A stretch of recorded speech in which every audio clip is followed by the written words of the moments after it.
The Sims 4, the most recent entry in the wildly popular Sims series, is a pretty good argument against capitalism. People often try to justify capitalism as an economic system by insisting that competition between companies to make the most money leads to the best products for the consumer. The Sims 4 is a perfect example of why that is not true. At launch, the game was missing several features that were present in previous entries, many of which were later sold at a steep premium as part of expansion packs. Some features never returned, because EA decided that the focus for expansions should be on soulless corporate tie-ins instead. This is all pretty bad for the consumer, but EA wouldn't do it if it wasn't profitable. The name brand recognition of The Sims and EA's marketing budget are strong enough that nickel and diming players for something that used to be part of the main product is something they can get away with. This brings to mind the example of Fallout 3, fixing its own bad ending through DLC, or Pokemon Sword and Shield, the first games in the Pokemon series to cut certain Pokemon from previous games, but that was more than happy to sell them back to you through DLC. In other words, why ship a finished game when players will pay you to fix the game later? In these cases, as well as many others, capitalism actually incentivized the creation of a worse product. Success under capitalism, in other words, is often not contingent on product quality or customer satisfaction. Quite often, there is more money to be made in screwing over consumers. This is perfectly demonstrated by the fact that EA, two-time consecutive winner of the Worst Company in America award, is still a giant company that generates billions in profits every year. Considering all this, it's kind of funny to think back on the original Sims, and how this series kind of started out as a critique of capitalism.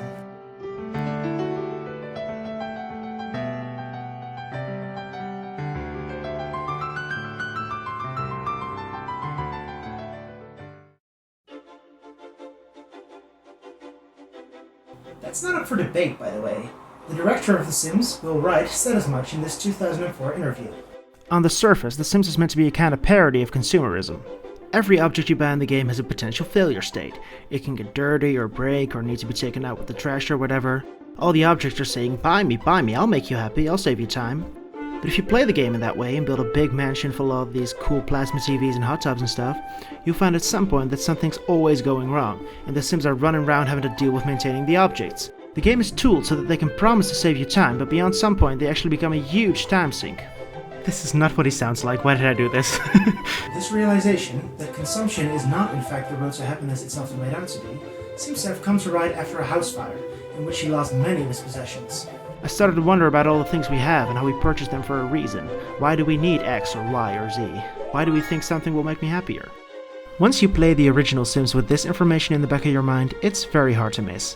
When you switch from your Sim pissing themselves on the living room floor to the buy menu, you are greeted with music like the track you're hearing right now, invoking the atmosphere of a 1950s shopping mall. The item descriptions basically read like parodies of advertisements, imbuing even the most mundane items with promises of happiness and ease.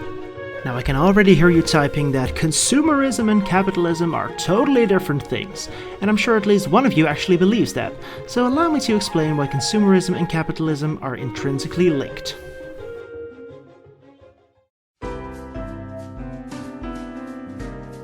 Capitalism is an economic system based on the private ownership of the means of production and their operation for profit. Yes, that is verbatim from Wikipedia, you can dive that out. I looked it up on the Wikipedia. In other words, under capitalism, the goal of every economic actor is the acquisition of maximum profit. It is a key requirement for competition, a mechanism inherent to capitalism that is supposed to lead to the best possible outcome for the consumer. For that to be true, every economic actor needs to believe that the acquisition of capital is always a worthwhile goal. Everyone participating in capitalist society needs to believe that making more money is always something desirable, no matter how much money they already have. To get everyone on board with that, you kind of need a justifying ideology to convince them of it. Enter consumerism. You can define consumerism in a few different ways, for instance as a social and economic order, but looking at that Wright quote, it's probably most helpful to look at it as a mindset. Consumerism, then, is the idea that the solution to life's problems and the key to happiness can be found in consumer goods. And to acquire those goods, you need money. This may raise some eyebrows, because not many people will outright defend consumption as the key to happiness. And you're right, consumerism is rarely seen in its purest form. It's not a part of most people's stated beliefs, but subconsciously, it affects pretty much everyone. Take the self-help industry, for instance. The existence of this industry alone is already proof of the idea that happiness can be bought for just $11.99. The ruse should become clear pretty quickly, but you rarely meet anyone who has just one self-help book. As pointed out by Eric Sophia McAllister in their excellent video on the aesthetics of intellectualism, pretty much every self-help book bills itself as the only book you'll ever need. But that becomes hard to defend when you read 6 of them and you still don't feel fulfilled. And yet a lot of people keep buying one after the other, hoping that this book will finally be the one that makes them happy. The idea that you can't order happiness off of Amazon just won't sink in.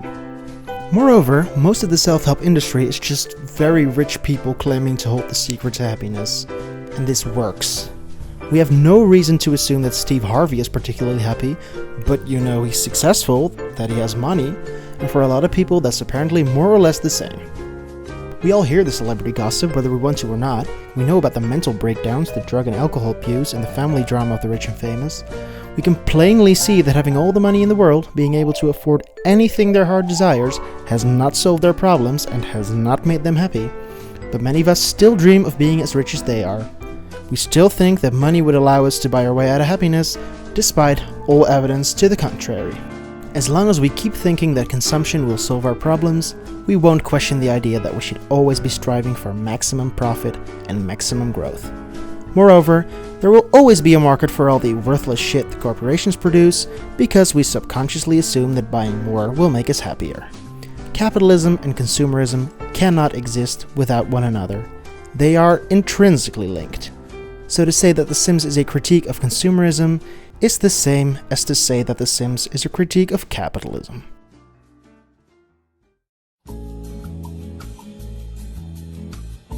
So, there is at least one aspect of The Sims that is a pretty overt critique of capitalism.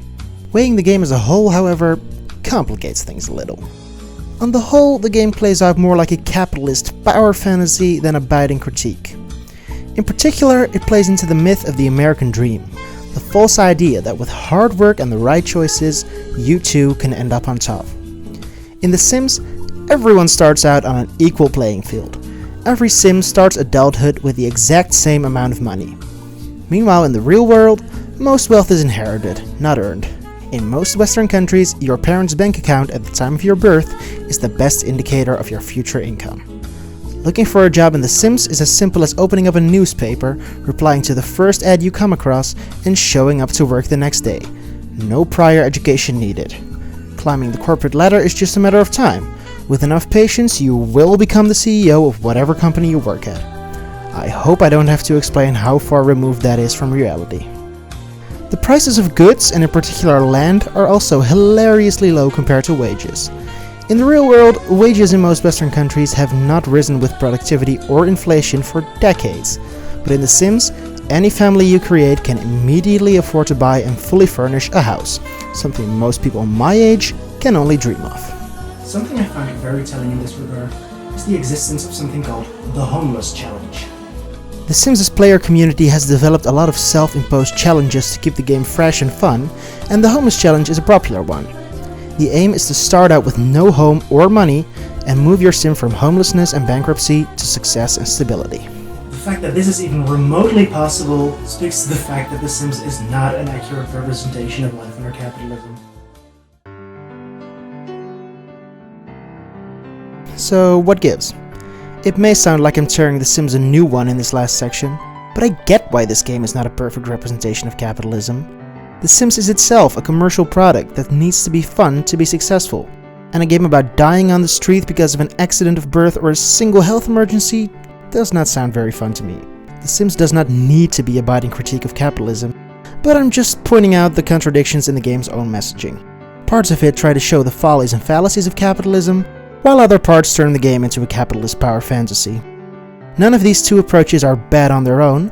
God knows I see the appeal of a power fantasy in which you can actually win at capitalism, but when you put them together, the end result is a bit muddled. There's only so anti-consumer as you can be when consumption is the primary mechanic of your game, after all. I applaud The Sims for trying to say something important though, even if it doesn't quite stick the landing in the end. it certainly did better than the later games in the series. Later games still have the cheeky, outwardly anti-consumerist item descriptions, but many of them are attached to items that you can't access until you pay for a certain expansion. The effects of appliances eventually becoming a time sink, as described by Wright, is completely negated by the fact that from The Sims 2 onwards, you can pay a maid or a nanny to save time on things like that. In these games, you actually can pay your way out of your problems. The games also increasingly became an avenue for advertisements, whether it's for clothing brands, pop stars, or multimedia franchises. But hey, we will always have the first game, and its humble, inconsistent, but well-meaning attempt at a social critique to go back to. Also, the later games gave us this? Rimpy fervor perbidex, Wara ufa moonarex, Yarby denzel table dupes, Ebe duka mimi shoops, Hippie keeps the upper goop. But it's a phobia nope. But it's a phobia nope. And maybe that makes it all worth it?